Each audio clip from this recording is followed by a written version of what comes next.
micro credential kursni tashkil etishdagi asosiy o'zining sabablari nimalardan iborat bo'lgan? Bu bizga kerakmi aslida? Boya biza ilmiy ish haqida gapirdik. Aha. O'sha ilmiy ishni ba'zi ko'nikmalar bor. Ba'zi ko'nikma. Bu ba'zi ko'nikma afsuski O'zbekistonda berilmayapti.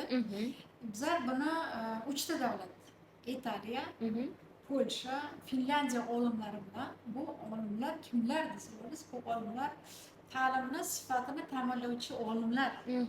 Shu olimlar bilan biz 4 oy ishladik. 4 oy, endi 4 oy O'zbekistondan ketib yoqda yashash o'zi bo'lmaydi. To'g'ri. Mutaxassislarga, tadqiqotchilarga qimmat birinchidan. Ikkinchidan grant asosida ishlaymiz desa, u faqat Erasmus orqali ishlash kerak. Erasmusni grantlarni nimasi yaxshi, nimasi yomon. Faqat chegaralangan bo'ladi-da. Faqat shuning uchun borasiz, shuning uchun qaytasiz. To'g'ri. Bizlar ularga asosiy akademik ko'nikma bermoqchi bo'ldik. Keyin ular aytdiki, "Feruza, biz bilamizlarda malaka oshirish bor 144 soat." Shu 144 soatga 6 ta modul qilib shakllantiraylik deyishdi. Menga yoqdi.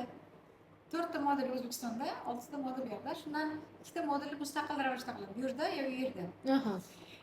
Lekin har doim to'liq yevropalik olimlar bilan ishlayman. Menga yoqdi. Juda ham zo'r. Keyin hisob kitob qila boshladi. Necha pulga tushadi? Masalan, bu yerda endi davlat tashkilotini aralashtirsangiz, masalan, vazirlikka aralashtirsangiz, vazirlik pulli narsaga aralasha olmaydi. Chunki korrupsiyaga aralashib qoladi. Universitet desangiz, aralasha oladi, chunki juda ko'p universitetlarga moliyaviy mustaqillik berilgan. Keyin bizlar so'rov o'tkazdik. Tadqiqotchilar o'rtasida. Mana shunaqa loyiha bo'lsa, qatnasharman desa, voy Feruza opa, qatnashardim. Voy shu yo'q, yetishmaydi. Bir ikkita rektorlar bilan ko'rishdim. Voy zo'r bo'lardi qatnashdim. Biz xo'p dedik, hisob kitob qildik. Ular hisob kitobi bo'yicha juda arzon hisob kitobi. Faqatgina shu nima deydi, internet baho ko'za texnik xarajatlari uchun. Shu olimlarning vaqti uchun qancha dedi, bitta odamga necha $420 mi? $420 to'g'ri keldi. Lekin dedi, bizlar shuncha vaqtimizni sarflaganimizni olishimiz uchun kamida 30 ta odam bo'lsin. Ana. 2 ta odam olib kelsang, chunki men buni o'zimda ko'ryapman. Aynan 2 kishi academic writingga yoziladi-ku. Shunday tushishi bilan naldov, texnik xavfsizlik va hokazolarga ketib qoladi-da, bir tidan o'qituvchilarga to'la olmay qolamiz. 2 kishi, 3 kishi bo'lsa, demak ish qila olmasak. Demak, ular haq 30 ta odam bo'lishi kerak. To'g'ri. 30 ta odam yo'l kirasini to'lashi kerak, 30 ta odam vizasini olishi kerak. Vizasiga garantiya, yevro viza oladi. Bu yerda o'qiyotgan jarayonda ular to'liq hammasini o'zlarining talamasi bor, learning management tizimi, jurnali bor, akademik jurnal. Shu jurnalga o'tadi bular olim sifatida. Demak, bu yerda o'sha 4 ta modul o'qitadi, bitta modul mustaqil ravishda ishlash jarayonida mentorlar paydo bo'ladi. Yevropalik olimlarni bilasizmi? Keyingi etapda ular Yevropada o'qiydi. O'z mana vizasi tayyor, Yevropaga bordi. Shu qolgan 4 ta modulni yo'lda o'qiydi, yana bitta modul mustaqil ishini shu yerda qiladi. Agar muvaffaqiyatli ishla olsa, bu kichkinagina ilmiy maqolasini chet elda chop etishi mumkin. Yevropa jurnalida zo'r-ku. Yevropa jurnaliga a'zo bo'lganligi, bu yerda chop etish mumkinligi hisobiga unda yevropalik micro credential academic writing degan xalqaro sertifikat oladi. Ana. Men qanday o'yladim? To'g'ri, birinchi 30 talik balkim qiyin bo'lar emish. Qachondir baribir yig'amiz degan umid bor. O'sha 30 talikni bosh bo'lib, nasib bo'lsa siz borasizmi, men boraman, qilib borsak, nasib bo'lsa haqiqatan birinchi kohort paydo bo'ladi. Birinchi mana Wildip'ning birinchi qaldirg'ochlari. Birinchi qaldirg'ochi 2012 da boshlagan bo'lsak, haqiqiy qaldirg'ochlar 2014 da yig'ganmiz. Chunki davlatdan ruxsat olganmiz va hokazo. Yurgan 1 yil ketadi, 2 yil ketadi. Baribir qilamiz buni. To'g'ri. O'sha birinchi guruhga borib kelgandan keyin ichidan 30 tadan balkim 50%, balkim 20, balkim 10% haqiqiy trenerlik qilishni xohlab. To'g'ri. Bizlardagi birinchi o'zbek trenerlar paydo bo'ladi academic writing bo'yicha. Asta-sekin keyingi kohort boradi, keyingi kohort bor. Har bitta kohortdan bittadan yig'ilgandan keyin biz o'zimiz maktabimizni yaratamiz. Bu degani doimiy ravishda yevropalik olimlar bilan ishlaymiz degani, bu doimiy ravishda yana bitta kanal ochiladi. Bu O'zbekiston olimlarining, men faqat ingliz o'qituvchilar demayman, iltimos Barcha sohadagilar.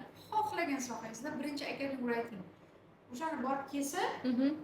keyin nasib bo'lsa xudo xohlasa bu koridor ochiladi. Bu ham bitta ijtimoiy tadbir. To'g'ri. Bu yerda hech kim foyda qilmayapti. To'g'ri. Faqat millatning rivojlanishi uchun. Aslida shunaqa. Lekin bizlar bu yerdan nimani ko'ryapmiz? Oson yo'lini ko'ryapmiz. Mana davlat miqyosida rahbarlar o'zlari kelishgan joylari bor. Mhm. Bizlar hammasi qonunchilikka rioya qilgan holda olib chiqyapti. Faqatgina nima uchun formal tizim ishlamayapti? To есть mana vazirlik yoki Yevropa ittifoqini aralashtirmayapmiz. Mhm. Lekin bu kursga biz Yevropa ittifoqidan ruxsat qildik. Albatta. Chunki u akkreditatsiyadan o'tdi. To'g'ri. Yoki mikro malaka berish uchun akkreditatsiyadan o'tgan kurs bo'ldi. Mhm. Endi buni bu yoqqa kelganda malaka oshirishga moslashtiraylik, yag'ini o'zgartiraylik, bu ham Bo'lmaydi. bo'lmayapti. Shuning uchun O'sha holicha. shu holicha 144 soat ichida men juda ham qolardim, bironta rektorlar chiqib qoladi. Keling Feruzaxon, men siz bilan qilaman deb qoladi. Aslida men niyatim qanaqa edi? 210 ta universitet bo'lsa, bittadan odam yo'qolmoqchi. Oho.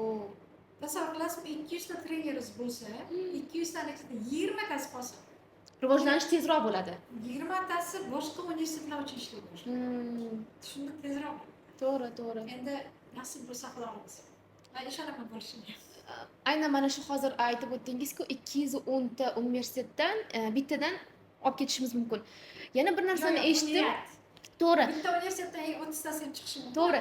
Lekin mard rektor bo'lsa, universitetlarda bor ekan, shunaqa moliyalashtirilgan ekan, o'zidagi ishlab turgan xodimini malakasini oshirishga qanchadir miqdordagi pulni to'lab berish. Aha. Prezident qarori bor. Lekin rasmiyatchilikni qanday rasmiylashtirish kerak? Balkim bizning sabrimiz chegaralayotgandir. Lekin men umid qilamanki, qachondir qaysidir proyektor yoki rektor qiziqib qoladi. Chunki bu hali endi ishlayotgan urug'da, endi To'g'ri. endi yangilik deymiz-ku. To'g'ri. Yangilikka odamlar ko'p intiladi. O'shanda qarang, masalan, bir universitetdan, deylik Jahon tillari universitetidan ikkita yoki uchta o'zining xodimi shu o'qishga harakat qilyapti. Shuni qancha xarajatini universitet to'lab bera oladi va qolgan. Demak, u har bittasi individual tarzda bo'ladi. Bu har bitta universitet o'zi hal qilishi kerak. Har bitta doktorant o'zi hal qilishi kerak. Chunki bu yerda o'zing uchun o'rgatib degan gapda xohlaysanmi bor, xohlasa yo'q. Masalan, men xohladim. Men chunki mablag' topaman degan gapim. To'g'ri, to'g'ri. Yana bitta savol, juda ko'pchilik o'sha savol bilan murojaat qilgan. Bu micro credentialda o'qiganimizdan keyin, o'sha YPS, ya'ni Yevropa sertifikatiga ega bo'lganimizdan keyin bizni hayotimizda yoki ishlab turgan joyimizda nima o'zgarishlar bo'ladi? Oyligimiz ko'payadimi, 50% ustama olamizmi yoki darrov karyerga rost bo'ladimi? Keyingi qadam. Hech bo'lmasa birinchi sizni xalqaro darajada chiqqan maqolangiz bor. Aha. Xalqaro darajada chiqqan maqola status beradi o'qituvchigaki, men xalqaro mana impact factor deydi. Shu impact beradi. Bunga haqiqatan oylik oshadi. To'g'ri. Xalqaro sertifikat EPAS O'zbekistonda tan olinadimi degan savolga menda javobim yo'q. Chunki agar shunaqa ko'paya boshlasa, chunki safar ham hali chiqib tan olmasdi. To'g'ri. Vaqt soati kelib EPASda ham tan olinadigan mexanizm yaratiladi. To'g'ri, to'g'ri. Masalan, men ishonaman vazirlikka, masalan, biz jamoatchilik kengashi sifatida buni qiymatini olib kirishimiz kerak. Agar bu qiymati jamoatchilik orqali yoki vazirlikka kirganimizda navbatdagi bitta bildirgi bo'lib qolib ketgan taqdirda ham xalq o'zi asta-sekin olib chiqadi. Talab asosida olib chiqadi. Mana masalan, deylik, sifr sertifikati yoki IELTS sertifikati yoki yana boshqa TOEFLdagi sertifikatlar mana hozir ommalashib, hozirgi kunda prezidentimiz qarorlari bilan kimda C1 bo'lsa yoki 7 ballik sistema bo'lsa, uni oyligi oshishi yoki unga nisbatan o'sha masalan deylik, magistraturada o'qimoqchi bo'ladimi, boshqasidami imtiyozlar ko'payib boryapti va hattoki o'sha imtihonga kirish puli ham qaytarib berilyapti. Tayyorgarlik ko'rgan pullarigacha qaytarib berilyapti. Bitta narsani hisobga oling. EPAS malaka sertifikati bilan til sertifikatini farqi bor. Yo'q. Value qiymatini olaylik. 13 yoshar, 15 yoshar bolalarimiz ham C1 bo'lishadi. To'g'ri. Bizlar mutaxassislardan C1 talab qilishimiz kerakmi, malaka sertifikatini talab qilish kerakmi degan savolga javob. Albatta malaka sertifikati kerak-da. Albatta, chunki ular ta'lim berishyapti, ishlashyapti. Beruvchi uchun har doim malaka sertifikati. To'g'ri. Shuning uchun bu malaka sertifikati juda qiymati katta. Nima maqsad kerak? To'g'ri, tushunib olishadi. Biroqlar biz Mercedes minish qanchalik zo'r ekanligini bilmasdik. Mana endi hozir hamma haydab yuribdi. Yana bitta savol, bir inson o'zlari hozirgi kunda nafaqada ekanlar va yuridik fanlari bo'yicha professor ekanlar. Men professorman, menga o'qish shartmi bu microcredentialda? Nima menga foyda beradi deb so'radilar. Chunki inson ekan, birinchidan har doim jamiyatga kerak ekanligini his qilib yashaydi. To'g'ri. Agar jamiyatga masalan men o'zimda shunaqa hissiyot bor, men kerak ekanligini bilmasam o jamiyatga yoki jamoaga kira olmayman.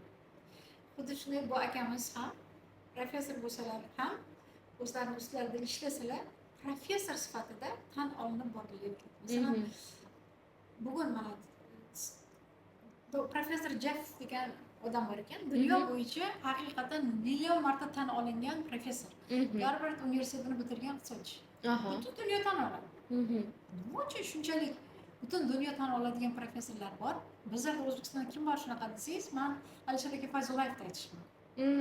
Dunyo bo'ylab haqiqatan tan olingan professor. Bunaqa professorlarimiz juda ko'p bo'lishi kerak. Albatta. Masalan, Alisher aka hech qachon jim o'tirgandan ko'rmaganman. Men 95-yilda ish boshlagan bo'lsam, 95-yil, 2000-yilda ularning laboratoriyalar ishlagan. Universitet ichida laboratoriyalar bor. Hozirgi kungacha ham ishlab kelmoqda. Hozir Websterda dars beradilar. Universitetlarga taklif qilishadi. Juda katta oylikka taklif qilishadi har xil universitetlar. Hozir Amerikada Kolumbiya universitetida menimcha agar adashmasam, shu yerda grant olib, shu yerdagi professor bo'lib yuribdilar. Yaqinda keladi, yana o'zimiz professor. Bu degani haqiqiy xalqaro darajada professor bo'lishni xohlagan inson hech qachon o'zini ustida ishlashdan to'xtamaydi. To'ppa-to'g'ri. Hurmatli kuzatuvchilar, o'ylamang hech qachon bugun bilimga sarflagan pulim bugun mevasini berish kerak yoki umuman bermaydi. Yo'q, bu yillar davomida sizga ortig'i bilan keladi va aynan microcredential kursimizning o'sha loyihamizning sertifikati ham sizga qanchalar darajada ko'proq qiymat berishini, sizga moliyaviy jihatdan erkinlik berishini yillar davomida his qilib borasiz. Faqat moliyaviy emas, eng muhimi professionallik. Professional jihatida xalqaro hamjamiyat. Shu bitta narsa aytmoqchimiz. Til muammosi. Hozir til muammo emas. Chunki mana kichkina bizning yordamchilarimiz bor. Yo'q, GPT degan narsa chiqqan, tarjima qilib beradi sizga. Siz leksiyani inglizcha eshitishingiz mumkin, u tarjima qilib beradi. Siz gapingizni u tarjima qilib beradi. To'g'ri. Bu microcredential olish uchun agar ingliz tilini bilmasangiz, bu muammo emas. To'g'ri.